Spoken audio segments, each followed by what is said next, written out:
श्री राम। जी। मैं यहाँ 20 साल से रह रही हूँ। मेरा नाम करिश्मा भोसले है और जहाँ मैं रहती हूँ वो एरिया मेजॉरिटी मुस्लिम एरिया है। तो काफी सालों जी। से ये हमें तकलीफ है कि बिल्कुल हमारे बिल्डिंग के सामने हॉर्न लाउड स्पीकर इंस्टॉल किए हुए हैं। तो बहुत बार हम लोगों जी। ने ऐसे ही लीगली जाने की कोशिश की कि मुझे हमें पता है कि ये लोग सुनते नहीं है किसी की। तो हम लोग ने लीगली जी। जाने की ये कोशिश की कि लोकल पुलिस स्टेशन में हम लोग ने लेटर दिया, बट उस पर कोई जी। कार्रवाई नहीं हुई। फिर एसीपी के पास हम लोग गए, वहां से भी कुछ नहीं हो पाया।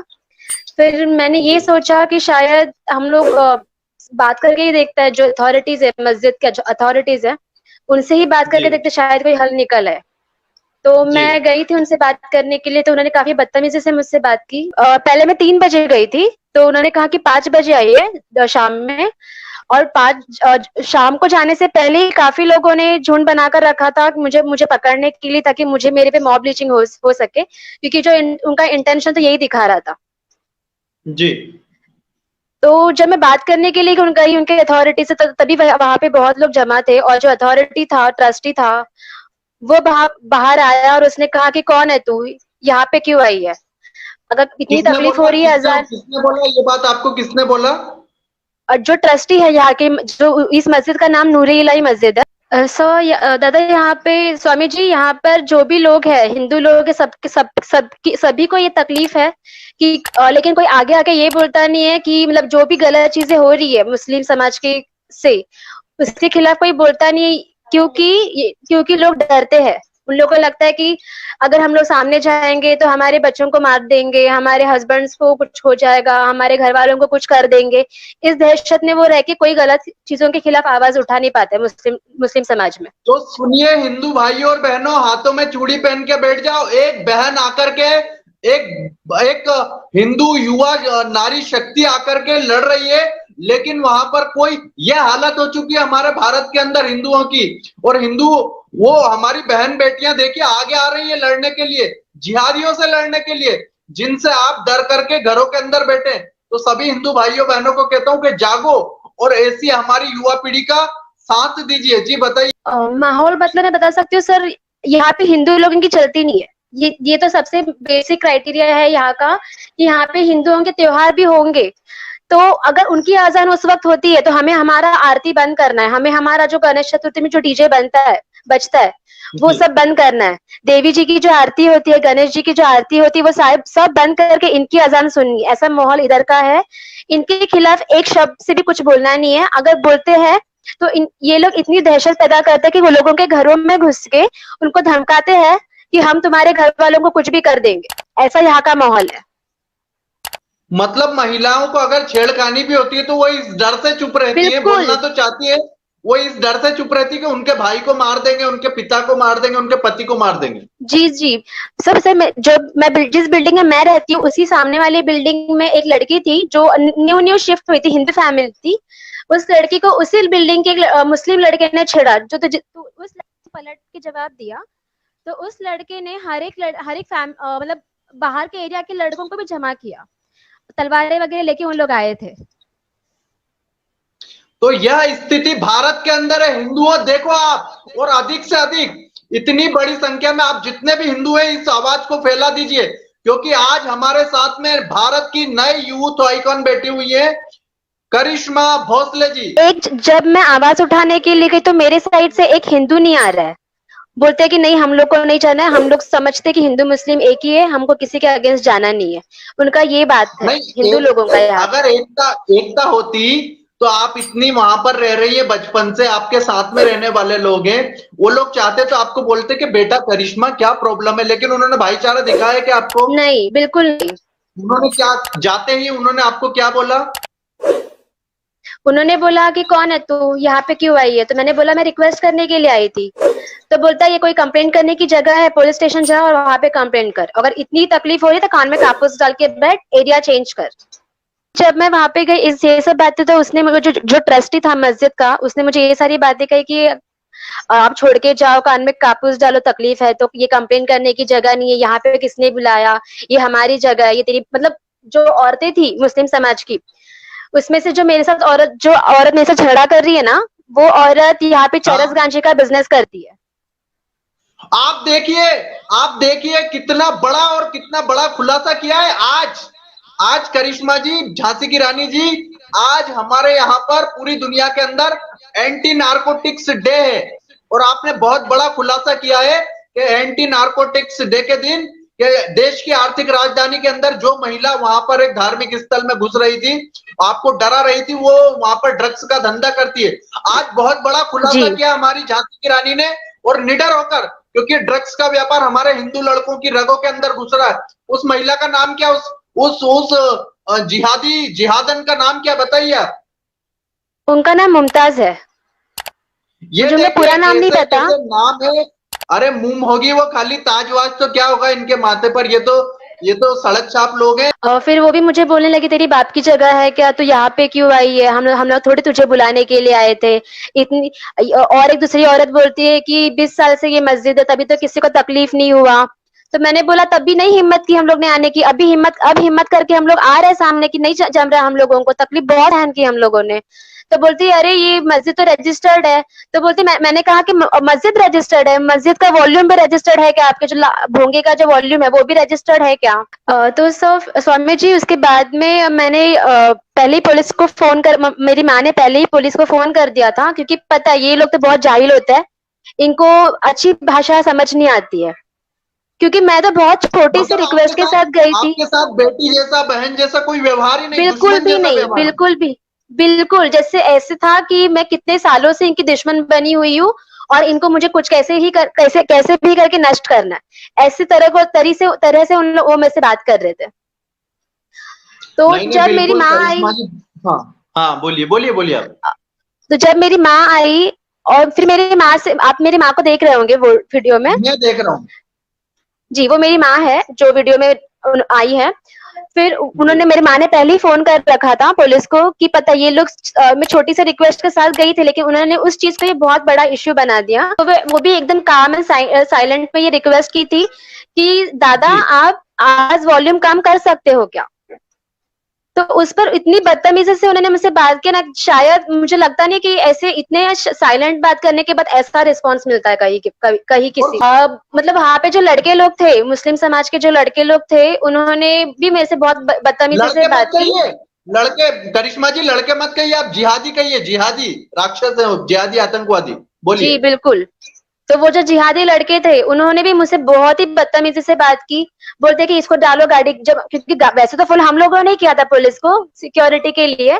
जी तो जब पुलिस आई तो उनको लगा था कि पुलिस कैसे आ गए, हम लोग ने बुलाया नहीं पुलिस को, पुलिस कैसे आ गए। तो एक्चुअली उनका ये इंटेंशन था कि सारे लेडीज लोगों को जमा वो करके मुझे मारने मैंने का। देखा है। और फिर उसके बाद पुलिस आए तो आपने देखा ही होगा वीडियो में कि पुलिस लोगों के जी साथ भी वो बदतमीजी से बात कर रहे हैं।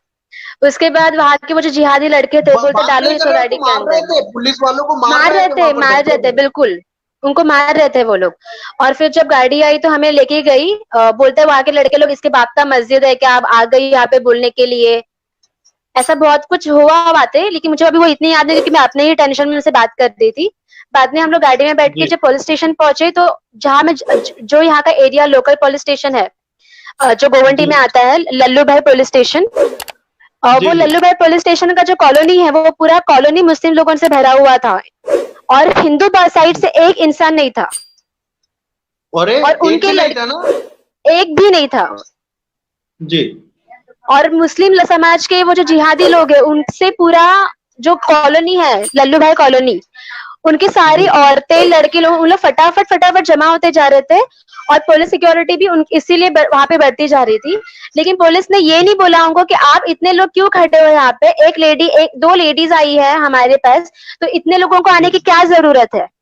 लेकिन पुलिस ने जी इतना तक उनको बोला नहीं, इतनी तक हिम्मत पुलिस अपने पुलिस में नहीं है कि हम उनको ये बात बोल सके। अगर उसी जगह पे अपने हिंदू लोग होते तो जरूर बोलते कि इतने लोगों का क्या काम है, घर पे जाइए अपने आप। तो उसके बाद फिर बोलिए, सामने वो जो ट्रस्टी था, उस ट्रस्टी को बताइए आप बुलाया बोलिए। गया।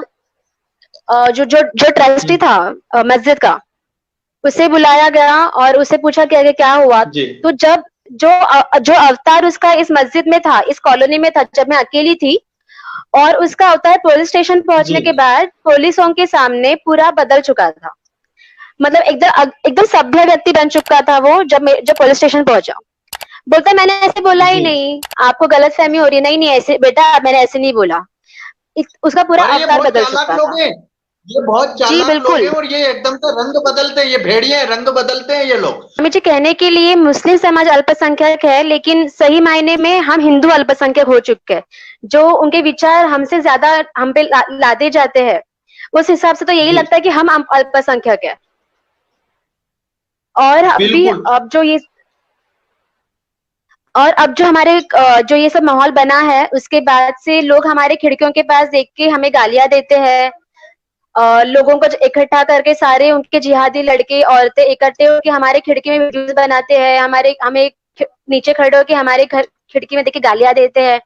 तो कल यही माहौल कॉलोनी में बन चुका था दोबारा। जैसे दंगा कैसे होता है ना, एक बहुत इंटेंस सिचुएशन दिखाई देती है, वैसे सिचुएशन ये मैंने लोग ये बनाने की क्या कोशिश कर रहे हैं। ये स्वामी जी सच कहूँ ना, मतलब दिल से बिल्कुल कहूंगी कि मुझे बिल्कुल भी दुख नहीं हुआ कि ये लोग हमारे साथ रहते हुए भी ऐसा कर देंगे, क्योंकि मैं जान चुकी हूँ और बहुत से हिंदू लोग ये जान चुके हैं कि मुस्लिम समाज के लोग किसी के नहीं होते, उन्हें अपने धर्म के सिवा कोई नहीं दिखता।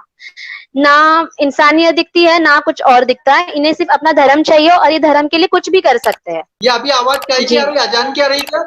जी जी। अभी मैंने खिड़की लगाई हुई है तो ये आवाज है, तो जब मैं खिड़की खोलती हूँ खिड़की ना, खुलवा ऑलमोस्ट के ये घर में जरा खिड़की खुलवा के सुनाइए ये आवाज सभी को, ये बदनुमा आवाज लोगों को सुनाइए, ये प्रेशर, ये टेरर का एक और आवाज सुनाइए। ये और देखिए जिस तरह हिंदुओं, आवाज ये देखिए, ये देखिए इस समय पर थोड़ा शांत रह के सुनते हैं। और सर ये आज आवाज उन्होंने कम करवाई है क्योंकि कल से पुलिस बैठी है यहाँ पे, तो देखिए आज ये इनके आवाज घर के कम आपको अंदर हम सुनने को लाइव कर रहे मिलेगी। हैं, उस समय पर लाइव कर रहे हैं, उस समय पर आवाज इतनी तेज इनके कानों तक आ रही है, तो सोचिए जब तेज, आज तो कम कर लिए उन्होंने, दहशतगर्दों ने, जिहादियों ने, लेकिन और दिन तो इनके दिमाग पर, इनकी माताजी को सर दर्द होता है। ये एक सामान्य परिवार है, ये कोई पॉलिटिकल बैकग्राउंड से नहीं आती है, इनके पिता विधायक, ये देखिए कितना तेज आवाज आ रहा है। रोज ऐसा ही होता है आपके साथ, दिन में 5 बार? जी जी जी, 5 बार सुबह 5:30 बजे से चालू हो जाता है उनका ये।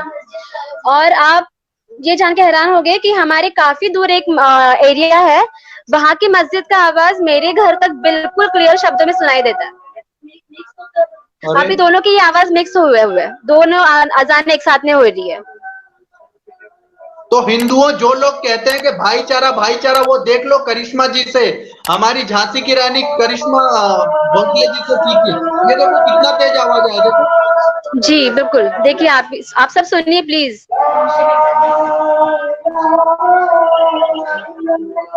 सुनने दीजिए करिश्मा, थोड़ी देर सबको सुनने दीजिए। जी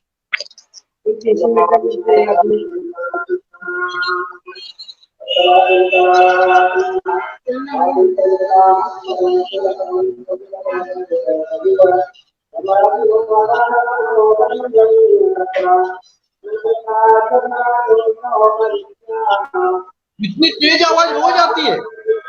सर ये आज बहुत कम है क्योंकि कल दंगा, मतलब ऑलमोस्ट कल पुलिस दो वैन अभी खड़ी है हमारे कॉलोनी के नीचे, और दोनों जगह पे पुलिस बंदोबस्त किया हुआ है, इसलिए आज ये आवाज कम है। 300 मीटर की दूरी पर एक एरिया है, वहां पर एक मस्जिद है, उसकी आवाज भी इतनी क्लियर शब्दों में आती है कि मैं शायद से थोड़ी देर मुझे याद हो जाए उनकी अजान, इतने क्लियर शब्दों में उनकी आवाज यहाँ तक आती है। सोचिए आप। और आप कभी अगर गणपति के भजन इतनी तेज बजा दो तो ये लोग आपको मारने आ जाते होंगे।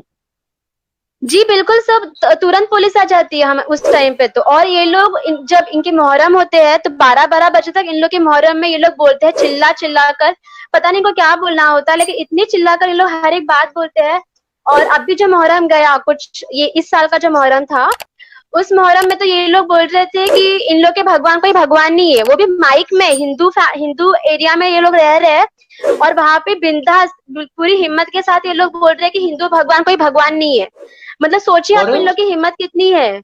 मस्जिद के अंदर ही अंदर लोग वहां पे जमा होते थे रमजान के टाइम पे, और मतलब जब उन लोग के कुछ होता है 15-15 दिन, उन लोग बहुत सारे लड़के लोग अंदर रहते थे, तो ये सब उन हाँ, लोग का आप अंदर ये ही अंदर बताइए, चालू था। आपके एरिया में बाहर से भी लोग आते हैं? जी बिल्कुल, जब ऐसे कुछ होगा ना तो बाहर के दूर दूर के लोग आते हैं, मुस्लिम लोग, हमारे जो जो भी आवाज उठाता है उसके खिलाफ लड़ने के लिए, डराने तलवारें के लिए वगैरह तो लेकर आते हिंदुओं, हैं। अरे बाप रे। यहाँ पर एक बिल्डिंग है, उस बिल्डिंग के पीछे गार्डन है जहाँ पर जी मुस्लिम लोग बैठे हुए होते हैं, उन्होंने वो जो बालवाड़ी था पहले, उस बालवाड़ी को अब उन्होंने कहा कि ये हमारा जगह है। उस जी बालवाड़ी उस जो गार्डन में जो बालवाड़ी है, उन लोग बोलते हैं कि गार्डन में कोई हिंदू लोगों ने आने का नहीं, और अरे अगर कोई जाता भी है तो उन लोग की वो वहां पे पूरे उन लोग ने हथियारे स्टोर करके रखी हुई है। अरे हथियार। जी, हथियारे उन्होंने जमा करके रखी हुई, ताकि ऐसा कुछ हो तो सारे लड़कों को तुरंत बुला के हथियारे निकाले। मैंने भगवान से प्रार्थना की है कि और आप सब लोगों का मुझे आशीर्वाद चाहिए कि बहुत मैंने आशीर्वाद। जो भी कदम उठाया है उसमें आप लोगों का जी साथ रहे, ताकि ऐसे बिल्कुल। ना हो कि जो भी मैंने कदम उठाया वो बीच में छोड़ के मेरा मुझे कुछ हो जाए। मैं वो नहीं चाहती हूँ। मुझे कुछ हो अरे रहा है वो आप कोई बात नहीं है, लेकिन मुझे ये जो मैंने शुरू किया मुझे उसको बीच में नहीं रुकाना है। जय हिंदू राष्ट्र, जय श्री राम। बोला बोला आई बोला तुम्ही तुमची मुलगी रणरागिणी आहे। हो हो, तुमच्या सगळ्यांच्या आशीर्वादाने ती रणरागिणी आहे। भरपूर मी तिला आशीर्वाद फक्त है, तुमचे जन्म दिलाय। संस्कार है। हाँ आप बताइए, आपके संस्कार है ये कि आपने एक ऐसी झांसी की रानी को जन्म दिया जिसने जिहादियों को सरेआम नंगा करके रख दिया है। बताइए आप। जी जी, बिल्कुल बिल्कुल। नहीं सर, ये कैसा है ना, ये खाली धर्म के लिए नहीं था, ये था कि तकलीफ कम होनी चाहिए, लेकिन इन्होंने उसको एक जातीय दंगलवाद का जो रूप दिया है, तो अभी जी ये भोंगे हमको उतारने ही है। इसकी तकलीफ हम बर्दाश्त पूरे नहीं करेंगे दुनिया से इसके आगे। उतारेंगे। जी सर, तो उस दिन हम लोग गए ना, तो एक कॉमन बात करने गए थे कि रिक्वेस्ट करने थोड़ा कम कीजिए, लेकिन उन्होंने इस जी तरह से करने के बाद एक्चुअली जब ये गई थी तब उन्होंने पूरी जी फील्डिंग लगाई हुई थी इसको मारने के लिए। थोड़ा सा प्लीज। जी तो पूरे उसके साथ घिर गए और मारने वाले थे, लेकिन वो पहले मैंने सिक्योरिटी के लिए पुलिस कंप्लेंट की हुई थी, 100 नंबर पे बुलाई हुई थी, इसके लिए वो बची है। नहीं तो मॉब लिंचिंग की तरह जैसे पालघर में हुआ था, सेम हादसा हो जी सकता था उस दिन। जी स्वामी जी, मैं ये कहना चाहती हूँ कि लोग, मुझे पता है कि लोग डरते हैं ये सोचकर कि हमारे घर वालों को कुछ हो जाएगा, लोग बच्चों को कुछ कर देंगे, हस्बैंड को कुछ कर देंगे। तो मैं चाहती हूँ जो मेरी एज के लोग हैं या फिर मेरे से बड़े छोटे हैं, मैं चाहती हूँ ना डरे, क्योंकि जब हम लोग निकलते हैं तो बहुत लोग सपोर्ट के लिए आते हैं। शुरुआत में जी शायद से हम लोग को अकेले निकलना पड़े, बट बाद में बहुत लोग हमारे सपोर्ट में आते हैं, तो कोई भी ना डरे।